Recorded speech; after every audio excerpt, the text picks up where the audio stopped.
नमस्कार दोस्तों, home science with HK education में आप सभी का स्वागत है। चलिए दोस्तों, आप सभी का इंतज़ार खत्म हो रहा है। अब हम आज से अपने इस चैनल के माध्यम से टीजीटी पीजीटी होम साइंस की क्लास लेकर उपस्थित हुए हैं। आज का हमारा जो पहला टॉपिक है वो है अनाज और उसके उत्पाद। एक बहुत ही महत्वपूर्ण टॉपिक है टीजीटी पीजीटी के पॉइंट ऑफ व्यू से। आज हम इसके बारे में समझेंगे। आज हम अनाज की संरचना और उसके मुख्य भाग के बारे में समझेंगे। अनाज को इंग्लिश में सीरियल्स भी बोलते हैं, इसको सीरियल्स भी बोलते हैं। ध्यान रखिएगा, अगर कोई CEREALS सीरियल्स मीन्स अनाज होता है।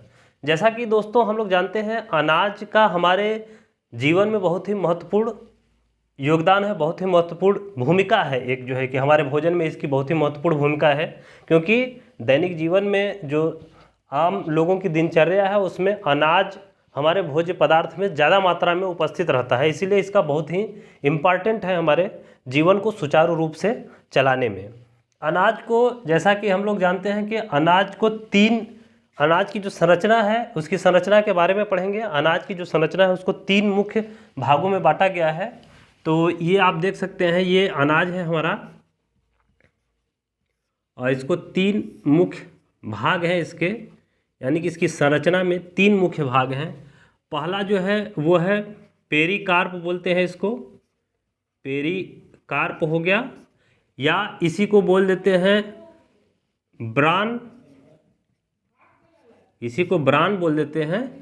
इस पार्ट को जो है कि पूरा का पूरा पार्ट इसी को बोल देते हैं। जो ऊपर की जो भूसी होती है, पार्ट की जो ऊपर वाला छिलका होता है ना, उसी को ये भूसी के नाम से भी जाना जाता है। और इसका जो दूसरा पार्ट होता है एम्ब्रायो होता है। इसी एम्ब्रायो को दूसरे और अन्य नाम से जानते हैं, जिसको बोल देते हैं भ्रूण, इसको बोल देते हैं भ्रूण। और तीसरा इसका जो पार्ट होता है, और तीसरा पार्ट जो होता है वो होता है भ्रूणपोष, वो होता है भ्रूणपोष। ये 3 पार्ट हैं मुख्यतः अनाज के। इनकी संरचना है, अनाज की संरचना है ये।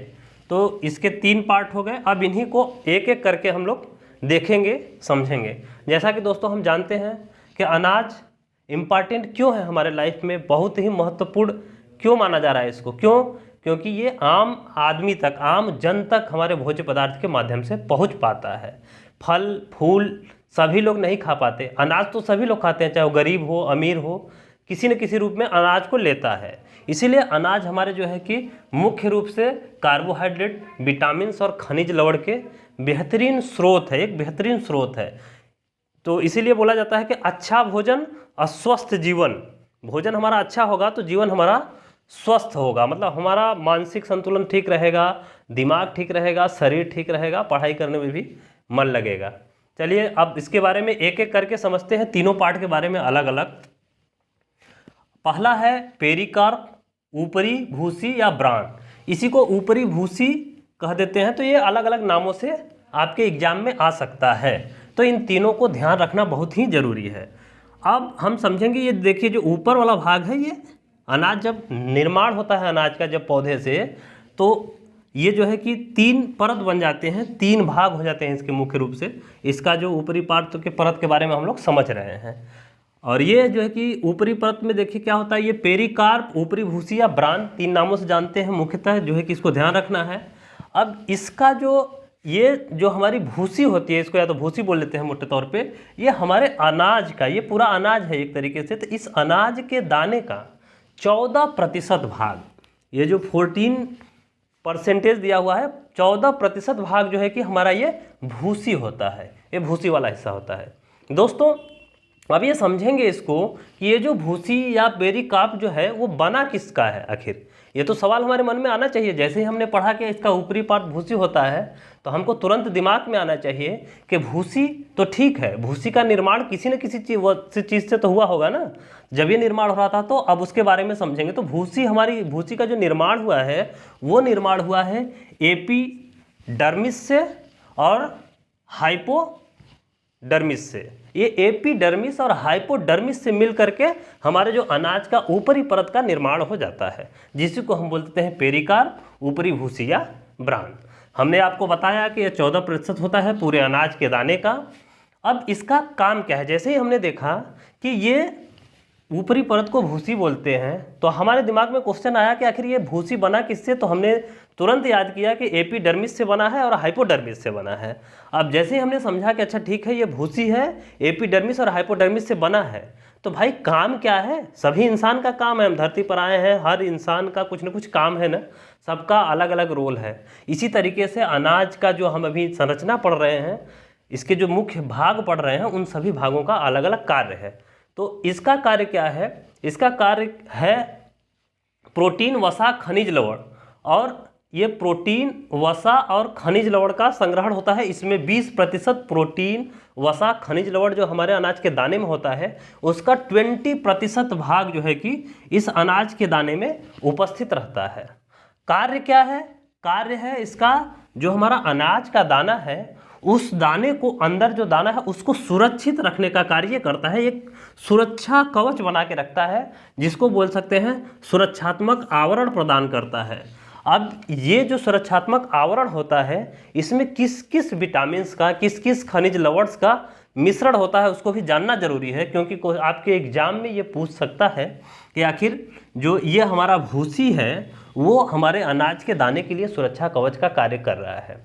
तो इस अनाज के छिलका, जिसको बोलते हैं छिलका बोलते हैं ना, तो बहुत सारे अनाज ऐसे होते हैं जिसे बोलते हैं, जैसे गेहूं है हम छिलके सहित खाते हैं ना, तो बोलते हैं इसको कि जो है कि छिलका खाने से बहुत सारे अनाज का जो है कि, बहुत लोग जो है कि छिलका को निकाल के खाते हैं, तो बोला जाता है कि यार छिलका को निकाल के मत खाओ, उतना फायदेमंद नहीं है जितना छिलके सहित फायदेमंद होता है। इसलिए कुछ अनाज ऐसे होते हैं जिनको छिलके सहित खाने में ही बहुत हमारे शरीर को विटामिन और पोषक मिलते हैं।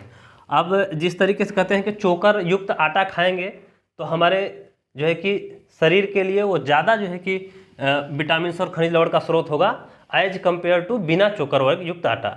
बहुत लोग होते हैं ना शौकीन हैं, अच्छा रोटी देखते हैं ना कि सफ़ेद तवे पर जो है कि एकदम उजली उजली रोटी दिखनी चाहिए, तो उसके चक्कर में लोग जो है कि मैदा जैसा जो है कि कहते हैं ना, दुकान पे लेके जाएंगे, कहें भैया एकदम मैदा पीस दे एकदम चपाचप, यानी जो है खाए में तनी अच्छा लगे, लेकिन शरीर के लिए वो उतना ही है फायदेमंद, उतना नहीं है जितना आप चोकर युक्त आटा खाएं। देखने में थोड़ा सा गंदा लगता है, लेकिन शरीर को फायदा, आज का समय ऐसा चल रहा है कि सब्जियां हम वैसे ही जो है कि एंटीसाइड पेस्टिसाइड्स यूज की हुई सब्जियां खा रहे हैं, घर का उगा के कोई खाने को तैयार नहीं है आज के ज़माने में।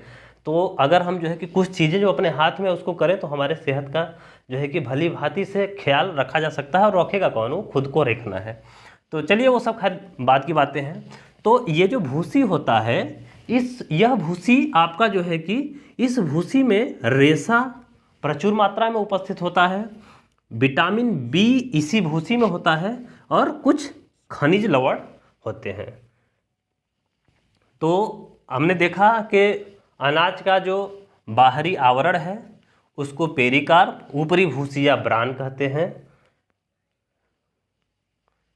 रेशा, और इसमें जो है कि रेशा, विटामिन बी और खनिज लवण संग्रहित करता है ये, और अनाज के दाने का 20% इसमें जो है कि, जो हमारे अनाज में जो है कि प्रोटीन, खनिज लवण और वसा पाया जाता है, पूरे दाने की बात कर रहा है, उस पूरे दाने में जो ये हमारा भूसी है, पेरिकार्प है, उसमें 20% प्रोटीन, वसा, खनिज लवण पाया जाता है, और कुछ मात्रा में निकोटिनिक एसिड और फाइटिक अम्ल भी पाया जाता है। तो ये रहा हमारा जो है कि अनाज की संरचना का पहला भाग, जिसको बोल दिया पेरिकार्प, या इसी को भूसी बोल देते हैं। दोस्तों अब हम देखेंगे अनाज की संरचना के दूसरे मुख्य भाग के बारे में, जिसको हम बोलते हैं एम्ब्रायो या भ्रूण। इसको भी दो नामों से जानते हैं, आपके एग्जाम में दो में से कोई सा भी नाम आपको दिया जा सकता है, एम्ब्रायो और भ्रूण। ये जो होता है, इसका ये एम्ब्रायो जो भ्रूण होता है, ये पूरे के पूरे अनाज के दाने का 2/3 हिस्सा होता है, यानी कि 2/3 ऑफ द होल सीड्स। इस पूरे दाने का जो है कि 2/3 हिस्सा जो है कि क्या होता है, भ्रूण होता है, भ्रूण। अब जब पूछते हैं कि ये भ्रूण जो है कि हमारे जो पूरा ये बीज है, हमारा जो दाना है, उसको ये पोषक तत्व प्रदान करता है।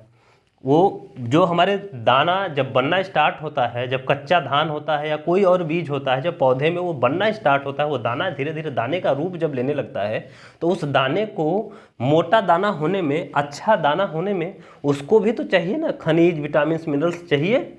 तो वो उसको कौन प्रदान करेगा? उसको प्रदान करेगा एम्ब्रायो और भ्रूण प्रदान करके इस अनाज के दाने को परिपक्व बना देता है। तो इसका ये काम हो गया कि बीज को पोषण प्रदान कर देता है, और इसी जो है कि भ्रूण में विटामिन ई संग्रहित रहता है, विटामिन बी, खनिज लवण और फाइटोकेमिकल्स इस वाले भाग में संग्रहित रहता है। और एक और इम्पॉर्टेंट बात इसके बारे में हमको जानना जरूरी है कि जब हम बीज को बोते हैं, बीज को डालते हैं खेतों में, तो जब उसका अंकुरण होता है वो इसी भ्रूण एम्ब्रायो के माध्यम से अंकुरण, बीज का जो अंकुरण होता है इसी में से अंकुरित होता है बीज। तो बीज के अंकुरण में ये सहायता प्रदान करता है, सहयोग प्रदान करता है। तो एक इसका बहुत ही इम्पॉर्टेंट रोल है। फर्टिलिटी है, मतलब ये फर्टाइल है, ये बीज को अंकुरित कराने में सहायता, सहयोग प्रदान करता है। और ये जो है कि इतना हो गया ये एम्ब्रायो और भ्रूण के बारे में। अब हम समझेंगे जो अनाज की संरचना में तीसरा पार्ट है, वो है भ्रूण पोषण, या इसी को बोल देते हैं एंडोस्पर्म, जिसके बारे में हम देखेंगे कि ये भ्रूण पोषण और एंडोस्पर्म किस चीज़ का जो है बना होता है। ये अनाज के दाने का लगभग जो है कि पूरा, मतलब कि ये मान के चलिए कि 80 मतलब 83% जो है कि अनाज के दाने का ये पार्ट होता है। यानी कि अनाज का जो मुख्य भाग है पूरा का पूरा भ्रूण पोष है। आप देख सकते हैं कि ये 83% अनाज के दाने में पाया जाता है। तो इसमें अब इसमें देखिए कि इसी के ये और होता किस रूप में है, ये जो अनाज का ये भ्रूण पोष है, एंडोस्पर्म जिसको बोलते हैं, ये कार्बोज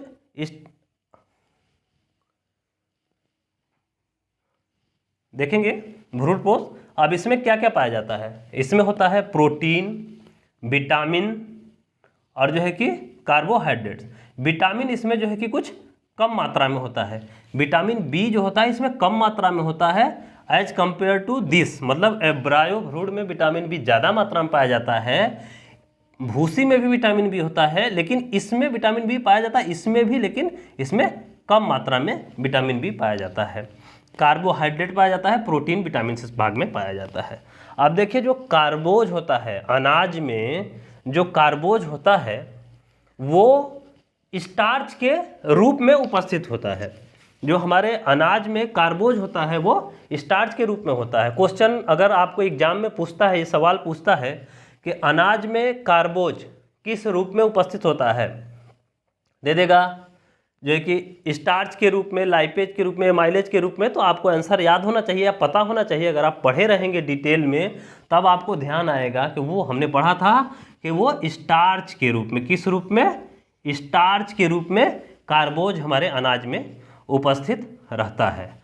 अब ये जो भ्रूण पोष है इसका नाम से समझिएगा, ध्यान रखिएगा, याद रखने का थोड़ा सा ट्रिक, अगर एक थोड़ा सा मैं आपको हिंट दे दूं तो भ्रूण पोष से ही क्या पता, पोष मतलब पोषण, पालन पोषण ना।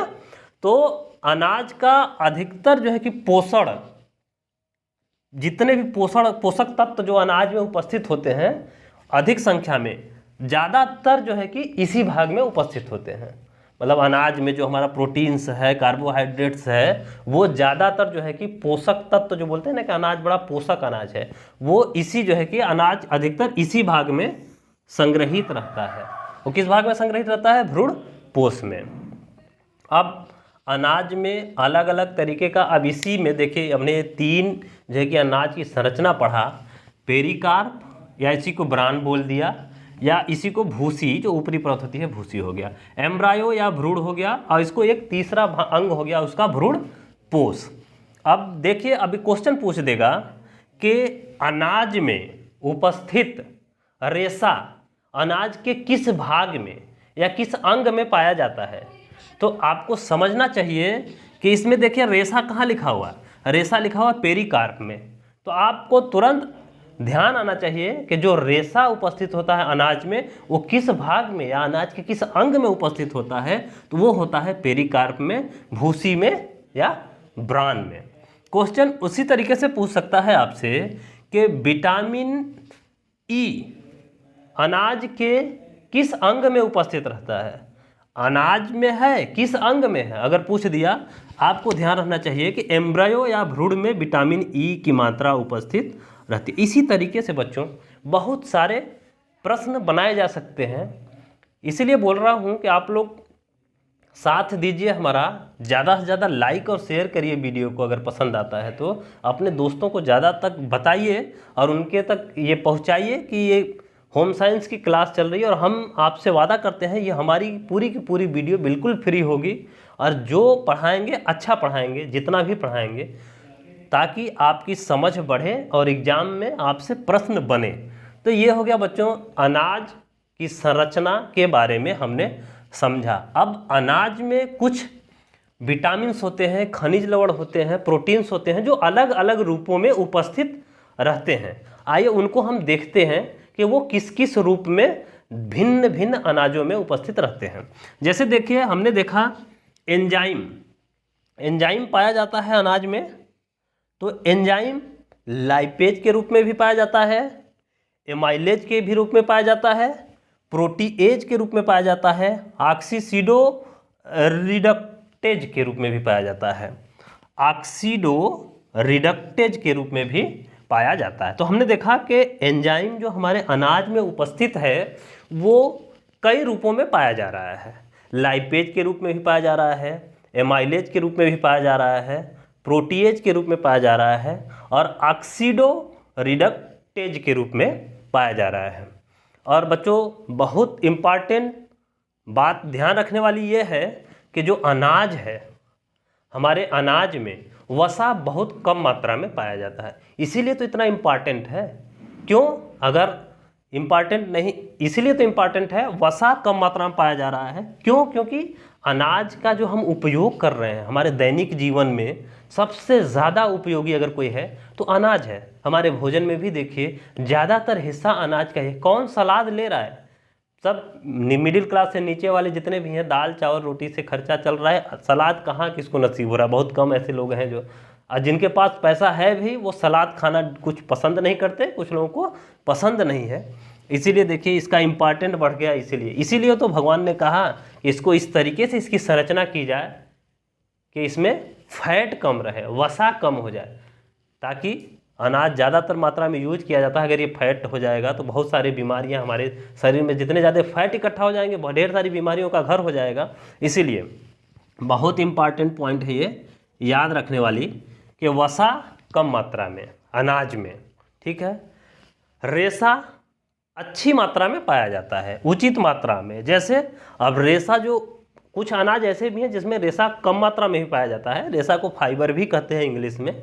लेकिन कुछ ऐसे अनाज हैं जिनमें फाइबर, जो रेशा है, वो अच्छी खासी मात्रा में पाया जाता है। जैसे आप देख लीजिए, गेहूं में आपको अच्छा खासा रेशा मिल जाएगा, रागी में मिल जाएगा अच्छा खासा रेशा, बाजरे में मिल जाएगा। तो कुछ एक एग्जाम्पल हैं, ऐसे तो बहुत सारे प्रोडक्ट हैं, उनको जैसे जैसे हम आगे पढ़ेंगे उन सब का डिटेल करेंगे। आज हम बच्चों अनाज की जस्ट एक आउटलुक, एक ओवरव्यू देख रहे हैं, उसकी संरचना देख रहे हैं आखिर कैसी होती है। लगभग सभी अनाजों की संरचना अगर आप मैक्रो लेवल पर देखेंगे, मतलब बड़े लेवल पर देखेंगे तो समान दिखेगी, लेकिन अगर माइक्रो लेवल पर देखेंगे, मतलब बहुत सूक्ष्म दर्शी के द्वारा देखेंगे, रिसर्च करेंगे, तब थोड़ा अनाज की संरचना अलग अलग होती है। लेकिन मोटे तौर पर हम ये समझेंगे कि अनाज की संरचना लगभग ऐसी ही होती है।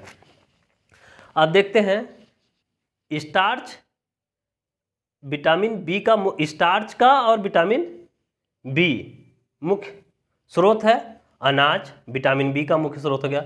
कार्बोहाइड्रेट 80% अनाज में पाया जाता है। अब ये हमारा जो कार्बोहाइड्रेट होता है अनाज में दो रूपों में होता है।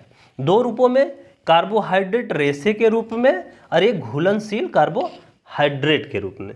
घुलनशील कार्बोहाइड्रेट जो होता है वो स्टार्च के रूप में होता है, और ये जो कार्बोहाइड्रेट रेशा ये होता है हेमीसेल्यूलोज के रूप में और पेंटोसेन के रूप में।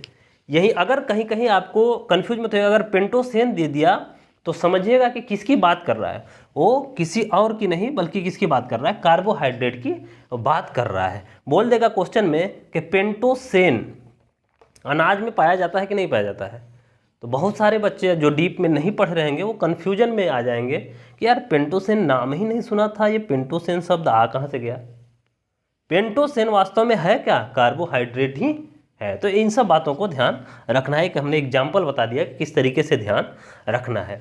अनाज में जो प्रोटीन होता है वो 6 से 12%, किसी में 6%, किसी में 7%, किसी में 8%, मतलब वेरी करता है। 6 से 12% तक प्रोटीन अनाज में पाया जाता है। इसका मतलब ये हुआ कि प्रोटीन अगर हमको किसी को जो है कि उसके शरीर में अगर प्रोटीन की कमी हो जा रही है तो उसको जो है कि दूर करने के लिए अगर हम अनाज से उसको दूर करेंगे तो नहीं दूर कर पाएंगे। क्यों? क्योंकि हमारे प्रोटीन है तो सही लेकिन बड़ा कम मात्रा में है। तो इसी वजह से तो पनीर और अन्य स्रोत हैं जिससे हम प्रोटीन की आवश्यकता को पूरी करते हैं।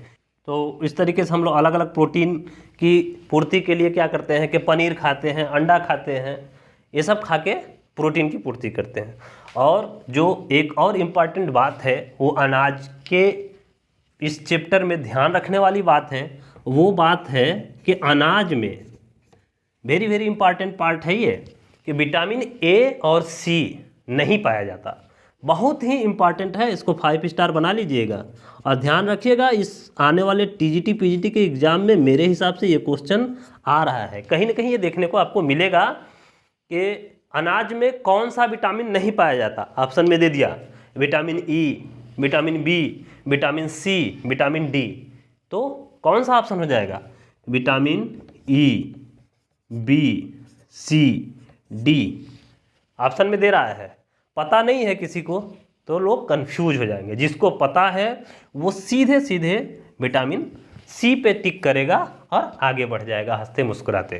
तो ध्यान रखिएगा आप लोग कि अनाज में विटामिन ए और विटामिन सी उपस्थित नहीं होता है। चलिए बच्चों, आज के लिए बस इतना ही। मिलते हैं अगले टॉपिक में। धन्यवाद।